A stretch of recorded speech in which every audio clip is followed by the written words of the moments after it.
So, Dune Prophecy has been released, and it centers around the most powerful order of the Dune universe. This faction has changed the course of the future with its manipulative tendencies and remarkable abilities. Now, if you're already familiar with this world, you've got to be aware of the Bene Gesserit. But if you're among the crowd of fresh minds who have no idea who the hell these black robe-wearing women are, you must be feeling lost, as the show doesn't do its best to explain them in depth. We're here to rid you of all your confusion with this deep dive into the Bene Gesserit organization, from their creation to their adventures throughout Dune history. So grab your drinks, this is gonna be a long ride. Before we get into things, we do have a very small request. If you like our content, don't forget to support us by subscribing to our channel. It's a small click for you, but for us, it means a lot. Thank you. Let's begin.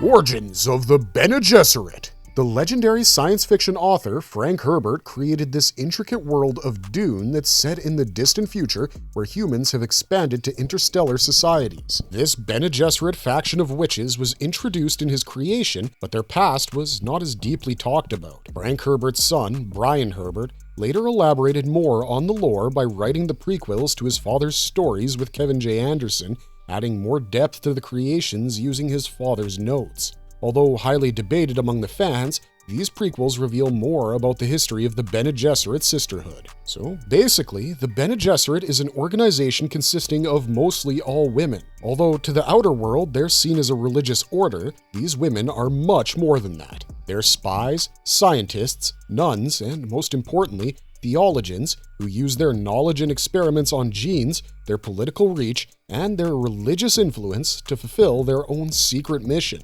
They want the human race to evolve and ascend to greatness with the help of their chosen one, their future destination, the Kwisatz Haderach, but we'll get to that later. So before all these imperial houses existed in this futuristic world, humans had developed various thinking machines that, as usual, ended up desiring complete control over the universe, as they deemed humans weak and unimportant. This led to a grand war between the human rebellion and the thinking machines known as the Butlerian Jihad, or the Great Revolt. In the end, humans won, and eventually all the existing machines were destroyed. Although there's no record of the exact origin of the Bene Gesserit, there are many theories dating them way back to the Mesopotamian and Harappan eras, but we'll stick to what's widely accepted. So this organization originated during the time of the Butlerian Jihad, which led to the prohibition of computers. As the dependency on machines left humans vulnerable, this encouraged various groups like the Bene Gesserit to go through rigorous training and cultivate human abilities that could even replace the machines. Although their practices, rituals, and training all looked very religious, they secretly denied having any religious order. They deeply believed in their united purpose of helping humans become the evolved versions of themselves for their own survival and betterment. They don't shy away from choosing questionable means to fulfill that mission. Through rigorous training of their own bodies and minds, they were able to develop remarkable abilities and insights that seemed supernatural to a normal mind. These abilities gained them immense respect and importance among the most reputed houses of this futuristic world. They were appointed as advisors and helped the leaders make better decisions, but because of their mysticism and secretive rituals, they are also known as the Witches of the Dune, although they don't like being called that, as it only shows the ignorance of the world towards their true nature. Well, if you keep everything a secret, the world will make assumptions. Humans are intrusive like that. After the Butlerian Jihad, the Bene Gesserit joined hands with the already existing group of sorceresses who had a somewhat similar mindset to the Bene Gesserit Sisterhood. Following this collaboration, the organization evolved over time, and 20 years after the end of the Butlerian Jihad, it had already grown into a full-blown hierarchical structure. Around this time, another war named the Battle of Corran began. This particular battle was the one that started the dispute between House Harkonnen and House Atreides, which lasted for around 10,000 years.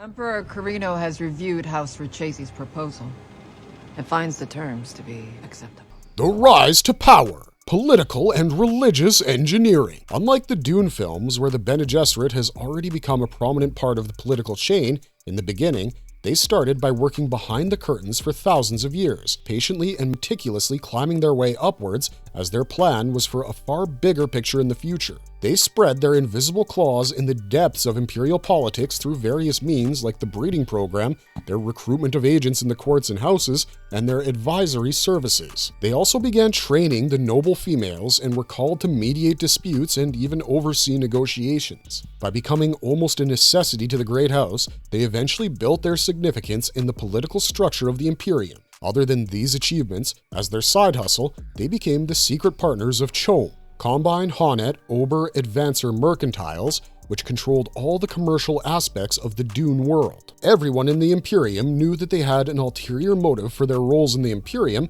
but their invaluable skills overshadowed their manipulative tendencies. When their plans were hindered by Paul Atreides' unexpected birth, which almost jeopardized the centuries-old plan of the Loyal Sisterhood, they still didn't lose their grasp on the Imperium. They adapted and evolved their methods. The House Atreides eventually overthrew the House Carino and then began the reign of Paul Atreides and later his son, Leto II. The Bene Gesserit Sisterhood still patiently waited for their chance, even when Paul disrupted their long breeding plan just like his mother. Following their reign, a power vacuum began to form, and the sisters took this opportunity to take control, while the Bene Tleilax also had somewhat similar plans. Following their control, they realized their importance in the front line of politics and were all set to avoid any other tyrant rulers. Eventually, humanity spread across the universe in the scattering as the Bene Gesserit regained their power and prestige in their newly relocated and hidden homeworld they called the Chapter House. Foster the right royal unions, and cultivate rulers we could control. The Kwisatz Haderach, the ultimate goal of their breeding program. So before we get into this ultimate goal of the Order, let's first understand the power of other memory. The first ever Bene Gesserit is believed to be Rakella, who underwent a series of rigorous training exercises along with the Spice Agony. In this ritual, the individual has to ingest a lethal poison that triggers a psychological response that'll help them tap into their genetic memories encoded in their cells. That is, if they manage to survive. Rakella passed this ritual and gained the genetic memories stored in her lineage. These memories contained all the experiences and information from her female ancestors dating back to when humans lived on Earth. By going through this painful ritual and passing it, one can become a potential leader of the Bene Gesserit order, known as the Reverend Mother. The selected members of this faction have to go through this agony ritual in each generation to tap into their memories. These memories are known as other memories and provide deep insight and knowledge about the past, which helps the Bene Gesserit faction plan out the future. Now, the limit to this power is that they can only access the female genetic memories, which leaves out a huge portion of the male experiences. The Bene Gesserit realized the danger that the Imperium and the Melange would bring to humanity. Hence, they needed a super being to prevent this, so they decided to create one. Their ultimate goal under the guise of religious, political, and social influence was to meticulously plan a genetic lineage of the strongest genes through their sisterhood, so they'd be able to procreate Kwisatz Haderach in the future. They created a 10,000-year breeding program that would monitor the bloodlines, genetic mutations, and breeding patterns of all the different houses and calculate the outcome of a perfect gene line. The sisters with rare mutations were sent to procreate with the selected males with genetically strong mutations and were strictly ordered only to have female children. This process would go on for around 10,000 years, according to their calculations, until the Kwisatz Haderach, the first male child, would be born. This child would have the combined abilities of a guild navigator, a mentat, and of course, the Bene Gesserit. He was considered as a prophesized being who would be able to tap into the memories of both male and female relatives, granting him the ability to be in many places at the same time, experiencing multiple realities at once. This would grant him unparalleled foresight and immense power to alter the course of the entire universe. Hence, the Bene Gesserit studied and collected genetic samples from all the different houses in the Imperium and chose the most ideal ones to breed with, and eventually gave birth to the Kwisatz Haderach in their clan. They wanted to help humanity reach its highest potential with the help of this individual. Their final plan was to have Leto Atreides I's daughter breed with Feyd-Rautha Harkonnen to produce the long-awaited Kwisatz Haderach. Awaiting this future, they all made preparations for their final destination. But this plan came to a halt when a Bene Gesserit named Lady Jessica fell in love with Leto Atreides I, who wanted a son. So, Jessica ignored all the centuries-old planning and the orders of her faction to consciously give birth to the infamous Paul Atreides, whom you may be envisioning as Timothée Chalamet. As the male was born one generation earlier than they anticipated, the sisters thought that their plans were ruined, but he still turned out to be the first Kwisatz Haderach with powers much greater than the sisters ever imagined. One of the many drawbacks was that he wasn't as obedient as the Bene Gesserit faction intended, and he disrupted the millennia-old bloodline by breeding with the Fremen daughter Chani, creating rogue, unpredictable genes. Their son, Leto II, became the God Emperor and was very repressive towards the Bene Gesserit, but it was later revealed to be his golden path that made him pull the faction from behind the curtains and push them into becoming the major rulers of the Imperium after his death. You are the strongest among us. Key leadership roles within the Sisterhood. The leadership roles among this matriarchal order are fairly dominated by females. Although men are also involved in some important tasks, they are still answerable to the highest position of the structure, that is, the Reverend Mother. There are two utmost important leaders in this faction. One is the Reverend Mother Superior, and the other is the Kwisatz Mother.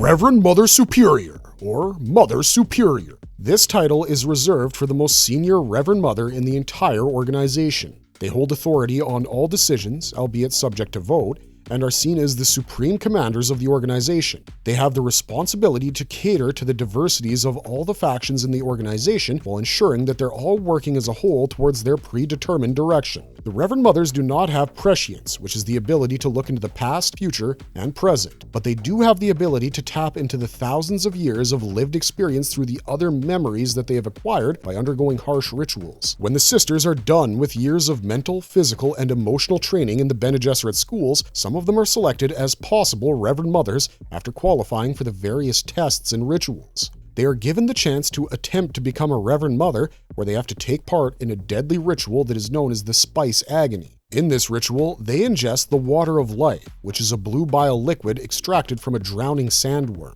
It enters their bodies as a poison, and the sisters have to use all their training to morph themselves in a way that it consciously transforms this poison into, well, something that won't kill them. If the sister successfully completes this ritual and basically gets out alive, she unlocks the other memories. This throws her into a sudden accumulation of immense knowledge and remarkable abilities. The Reverend Mothers usually have three names: a Latin male name, an English female name, and an Arabic name. Though the Bene Gesserit has previously attempted to create a male Reverend Mother, the Water of Life ritual was proven to be fatal for all males who went through it. But eventually, even though it was earlier than expected, the first male Reverend of sort came into being after the birth of Paul Atreides, who was much more powerful than the Reverend Mother could ever be. There are also some wild Reverend Mothers, who are those women who have achieved this power but aren't Bene Gesserit sisters. Usually, the Spice Agony process is done inside the organization under the guidance and assistance of the sisters, but if it's done without their knowledge or consent,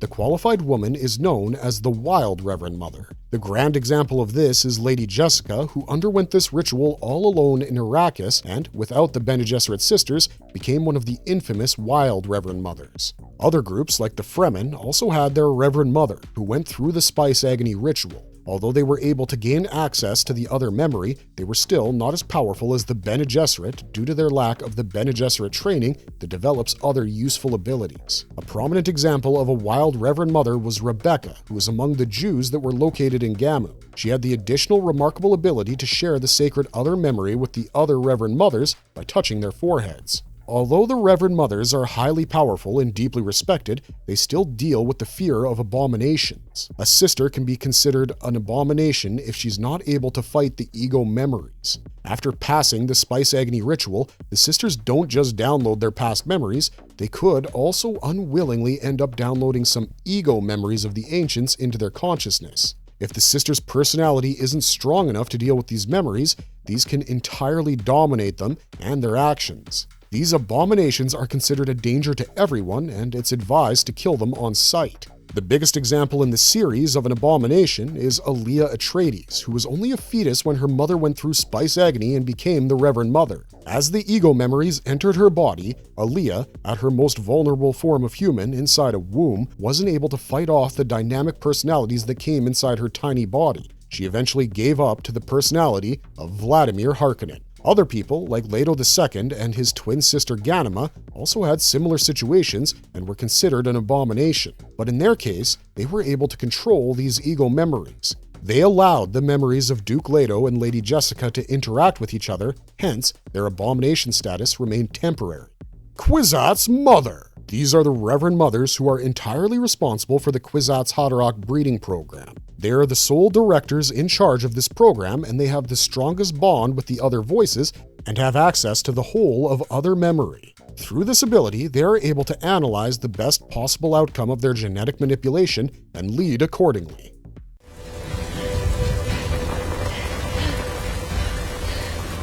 Hierarchy explained.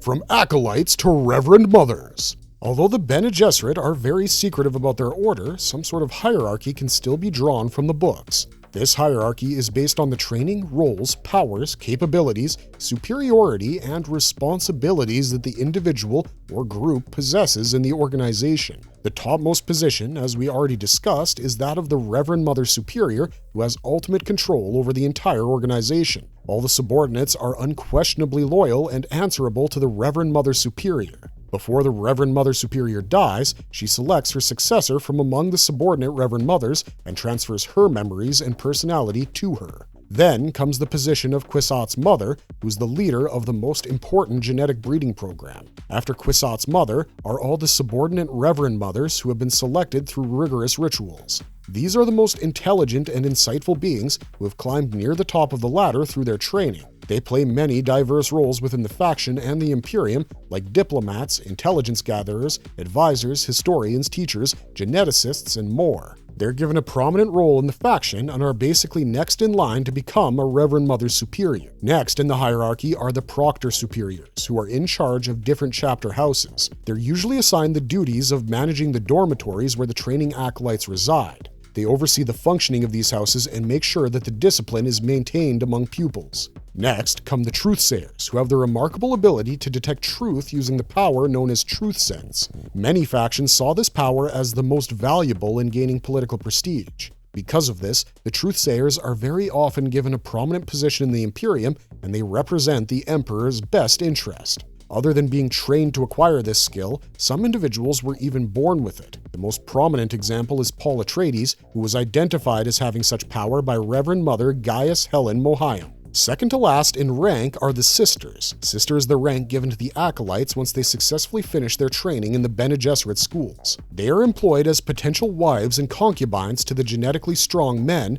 or according to the political plans of the faction. They often play the role of agents and secret spies for the faction, only loyal to the Bene Gesserit Sisterhood and their goal. The last in the hierarchy are the Acolytes, who are the most initial phase of the Bene Gesserit structure. They are the trainees and assistants who are still learning the ways of the Bene Gesserit order, and their fates are still undecided. These young women, or adolescent girls, undergo intense training and are given various assignments to assist Reverend Mothers and other superiors to perform different labors. His story is true, Your Majesty. Core abilities and training of the Bene Gesserit.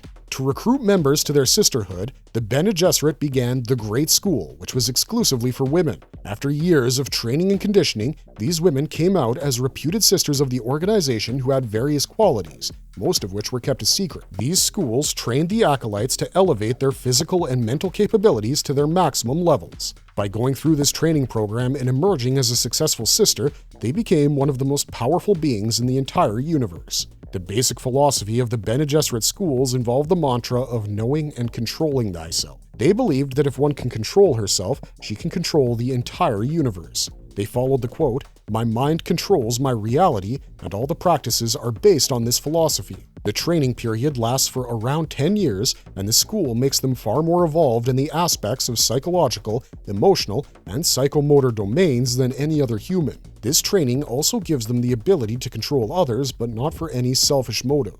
It conditions them to observe reality as it is, with a detached objectivity and a sense of responsibility towards the present as well as the future. Let's explore the many practices involved in their training program, as well as the abilities developed through these lessons. The unlocking of other memory. If you've come this far, we're sure you're aware that we've already discussed this particular power of the genetic memory that's acquired by Reverend Mothers. The Spice Agony ritual has already been elaborated on in the previous section of the video. The training of the mind and body. This training program has two parts that target the mind and the body. In the first part, the acolytes train their minds by learning various languages that are useful in their factions, and in the second part, they train their bodies by sitting still like a rock and trying to lower their body temperature or changing their heartbeat. They're advised to move one muscle at a time and scan the responses and pattern of their bodies. The training of Prana Bindu later unifies this two-part training into one. The training practices involve upasana, a kind of meditation that allows the acolytes to find the link between their internal forces and the point balance that resides between knowing the body and knowing the mind. The mental training is conducted through Jnana, which is a discipline that controls human reasoning. This practice merges both the linguistics as well as the logic so that a person can differentiate between the language as well as its meaning. The students are taught to look beyond the spoken words and the universal meaning behind those words. They are told to focus on the minute details while the words are being spoken so that they can read as well as register the gestalt of the speaker. They analyze the speaker's linguistic patterns to understand the thought conveyed through the language. The acolytes are trained in noticing each and every detail and channeling all their mental practices to find out what is truly being said.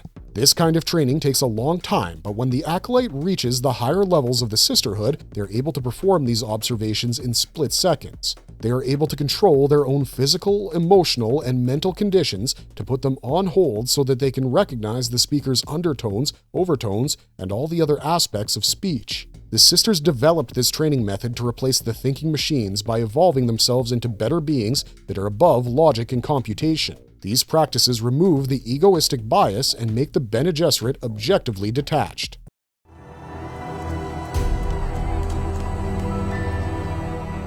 The Prana Bindu activation. This kind of training starts as soon as the first year of a child's life. Maybe the lack of machines helps these kids meditate. This makes the acolyte the master of illusions for herself as well as others. Prana refers to breath, and Bindu refers to muscle. This kind of training prepares a deep state of concentration, which helps the sisters understand the reality of a situation. This kind of technique is useful for both observation as well as combat. To begin this technique, the acolyte has to come to a state of complete concentration by removing all the physical or mental distractions. This can be done through various relaxation techniques that will help one silence their mind. By the time students get to the Prana Bindu method, they are also equipped with the necessary means to differentiate between what's important and what's not, hence to see the facts and discard the gafla. After the acolyte reaches this state of relaxation and begins very closely observing the necessary information, she begins to assimilate this present information with the other important data from her memory with precise accuracy. Now, she fixes her posture to a positive one while staying alert based on the environment and starts breathing deeply to supply sufficient oxygen to the mind. Finally, she has to withdraw all her sensory as well as emotional awareness from internal distractions. In normal situations, this calmness ritual helps the sisters, but in dangerous situations where the fear has taken over their psyche, they are required to recite the litany against fear, which helps to suppress their primal human fear. The litany is kind of a mantra that reminds their mind that fear is its killer. This helps their mind face the fear and let it pass over them, leaving behind only the Bene Gesserit courage. Now begins the state of concentration, which has a total of 3 stages.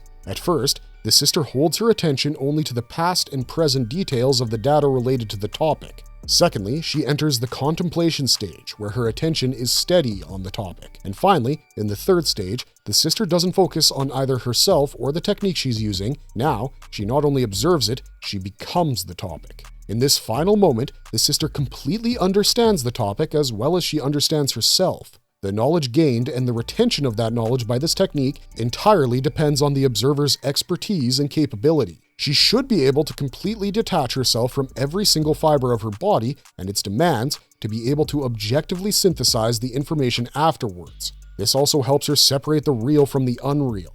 Although this technique takes many hours of practice and over 10 years to be mastered, when the sisters have practiced it for that long, they're able to complete it in just a few seconds. This frees the sisters from the physical constraints of time, as through concentration, one can do all the things at the same time. Following the mastery of Prana Bindu, the sisters can go to the next stages of Tao, Prajna, and Adab.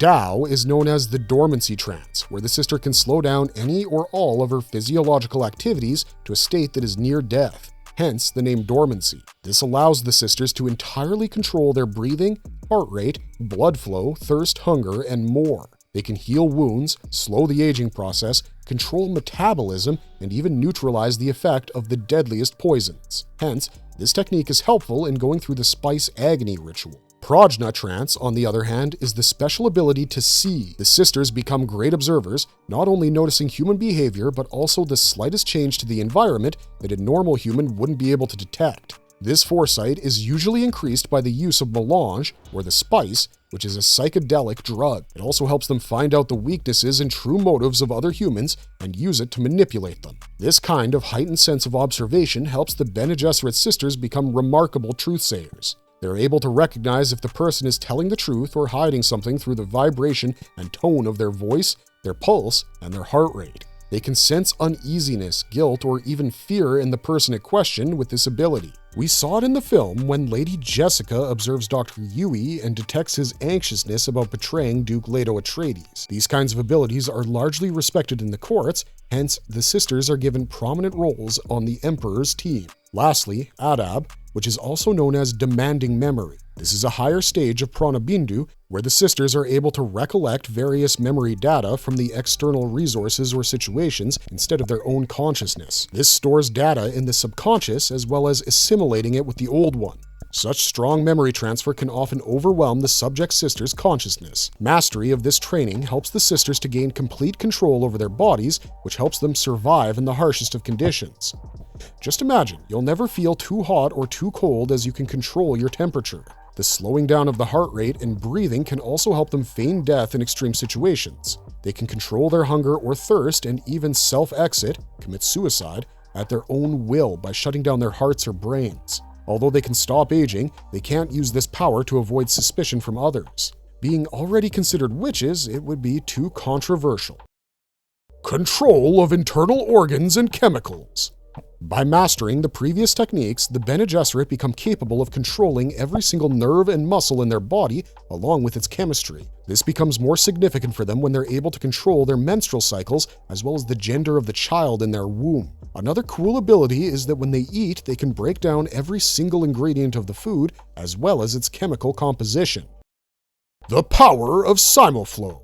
The sisters are capable of multitasking with ease, as from all the training they receive, they become so used to the simultaneous flow of multiple threads of consciousness that they can perform mental multitasking at any point. They can change their consciousness from relaxation to alertness in mere seconds. Multitasking is highly useful while spying, as they can casually detect various threatening details about the suspects as well as the environment, be it a hidden weapon or any sort of trap. Combat skills and weirding ways. The mastery of Prana Bindu helps the cadets to start training in the weirding ways of battle, which is a form of Bene Gesserit martial art that involves hand-to-hand combat. As Prana Bindu helps them get total control of their muscles and nerves, these become a great advantage even in training with weapons. They keep these abilities a secret so as not to make others feel threatened more than they already are. The Art of Seduction. The Bene Gesserit are also trained to seduce and have the skills of sexual imprinting.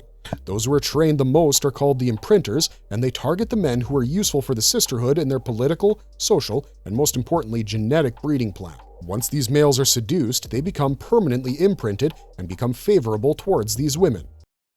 Manipulation of the voice. Bene Gesserit are taught to manipulate various individuals or even the masses. They're trained to read and register their subject. Through reading, they observe what kind of tones can be used to control this person, and through registering, they use a mnemonic trance that sets the tone for them to control this person whenever they want to in the future. This registers the individual in their list of puppets, and they can find such a person in large crowds and beyond any kind of deception. Certain women who are gifted with the Great Control can manage a large number of people whenever they desire, even if it involves other Bene Gesserit. This technique of manipulation is only taught for select high-priority tasks, and if a large population is subject to its repetitive pattern, they can become immune to it.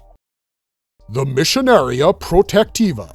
This is the only theoretical training program in the Bene Gesserit school that is given in the last 3 years of their education. It provides knowledge of various subjects like history, anthropology, politics, and more. This helps them learn the mob mentality and teaches how to control a large group of people and manipulate cultures through mythos. Remarkable ability of survival. The main goal of the Bene Gesserit formation is to evolve humans into better beings than the machines and humans evolve to survive. Hence, this basic skill is embedded in all the training and practices of the school. They are taught various hand and finger signals that, when aligned with Simulflow, can help the sisters and Reverend Mother communicate without being noticed. They can be casually talking about the weather in front of others while planning this entire scheme against someone. Other than these gestures, every other practice has survival as a secondary motive, from the manipulation of bodily tissues and fluids to observation and voice control. It's important to note that although the sisters were seen as religious figures in the Imperium, their training program never hinted towards their religious belief or the existence of any sort of god. In one of their materials, religion was even described as the purposeful instruction of the masses. Their only devotion was towards the ultimate goal of breeding Kwisatz Haderach, and the idea of God only seemed to be an external shield for people who could not go beyond that notion. In conclusion, the school created the most fulfilled beings with mental, physical, and emotional strength. But there was a big flaw or fear that the sisters may become highly overconfident after gaining such grand control during this training program, which can make them lose their objectivity because of their growing pride, as a human mind can go to the extreme negatives as well as to positives. To prevent this from happening, the students are continuously evaluated as well as given various assignments to assist the more skilled sisters of higher ranks, which helps to humble their egos. The Honored MREs and the New Sisterhood. Following the death of God Emperor Leto Atreides, the Bene Gesserit were able to come to full power in their hideout homeland, Chapter House. But around 15 centuries later, they came face to face with both the Bene Tleilax and the Honored MREs. The Bene Tleilax was a patriarchal faction that was genetically manipulated with evil and greedy desires. The Honored MREs, on the other hand, were a strong militant order of women who were seen as the sinister reflection of the Bene Gesserit Sisterhood. 30 years after establishing a base on Gamu, the Honored MREs had started acquiring many planets and soon attacked the Bene Gesserit, which began the War of Sisterhoods. The Bene Gesserit Mother Superior, Darwe Odrade, who was a descendant of Paul Atreides, realized that they would need to merge both sisterhoods for them both to be able to survive in the future. Odrade took it upon herself to train the MRE's captive, Merbella, in the rituals of the sisters, and she soon joined the Bene Gesserit faction. Then, they attacked the Honored MREs on the Guild World. During this battle, Odrade was killed, and Merbella ended up killing Logno, the Honored MRE's leader. She then took the decision to create the new sisterhood by uniting both factions. Merbella now assumed the role of Reverend Mother Superior of the new sisterhood, which didn't sit right with some of the Bene Gesserit sisters. Hence, the new sisterhood met with immediate resistance. Among the resistance was a rebel Reverend Mother, Shaina, who wanted to set up a pure Bene Gesserit outpost far away from the merged civilization. So, she escaped the chapter house through a no-ship, taking along about 100 of her supporting fellow rebel sisters and some sandworms. In the new sisterhood, they tried to peacefully bring together the best of both factions. While MREs were more emotional, sexual, and athletic, Gesserits were careful, structured, and conservative with access to other memory. To deal with the resistance, two sisters from both factions came together and were assigned as the co-executives for the desertification of Chapter House. These two were the MRE's sister and Merbella's assistant, Doria, and the Gesserit sister, Belonda.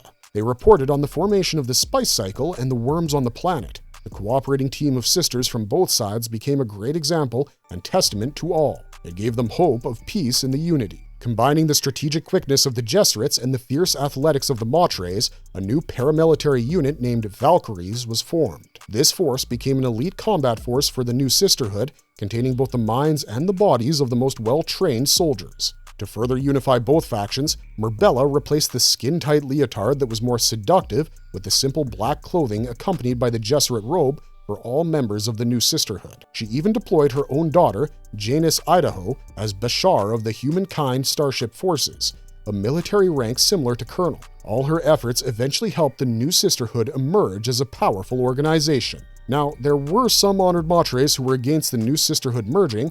Among these, the most prominent and leading was the rebellion of Helica, who resided in Bandalon. Helica launched a strike against the human starships that were being built on the planet Rachis and made this planet entirely uninhabitable. Merbella now released the Valkyrie forces into these rebellious factions and took away Bandalon from them. Helica was killed and was revealed to be an enhanced face dancer. With this, the last of the rebellion against the new sisterhood was ended. Soon after, Murbella led the Sisterhood in the Great War against the reborn thinking machine empire known as Omnius. While fighting this long and tiring battle against the machines, it was revealed that Murbella's lover, Duncan Idaho, was used to create a Gola, that is, the artificially created human from dead bodies that contained all the knowledge of the machines as well as the humans. He finally turns out to be the ultimate Kwisatz Haderach, who prophesies that man and machines would have to coexist for peace. Leto II desired to have the Bene Gesserit play their front foot role to help humanity against the enemies. The new Sisterhood fulfilled his desires by not only encouraging the Bene Gesserit, but also all of humanity from the Old Imperium, as well as the Scattering, to fight against the thinking machines. Despite the Bene Gesserit sisters' centuries-old practices and meticulous plans, this unification and leadership became the driving force for the ultimate Kwisatz Haderach to arrive. It required the sisters bend their beliefs, merge with other sisterhoods, come out of the shadows, stand in the front line, and create an evolved faction for themselves to arrive at the destination they'd been seeking all along. Marvelous verdict! Although this powerful sisterhood built an entire lineage centered around their one shared goal, still, their own destination became the threat to their existence in the end, as we saw with the birth of Paul Atreides. It proves that no amount of planning can ever decide our destiny. What are your thoughts on the Dune Prophecy series so far, and this powerful clan of sisters? We want to know your thoughts in the comments section down below.